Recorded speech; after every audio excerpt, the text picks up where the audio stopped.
আমাকে খুঁজতে চেও না, দেখতে পাবে না।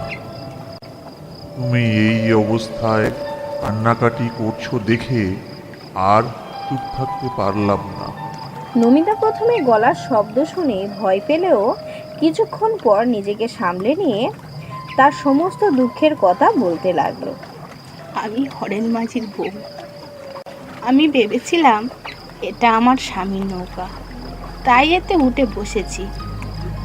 অনেক দিন হয়ে গেল আমি আর আমার শাশুড়ি হাত পেটা খেয়ে আছি। এদিকে উনি সেই কবে বাড়ি থেকে বেরিয়েছেন, এখনো বাড়ি ফেরেননি। তাই আমি তাকে খুঁজতে বার হয়েছিলাম। তোমার স্বামী আর কোনোদিনও বাড়ি ফিরবে না।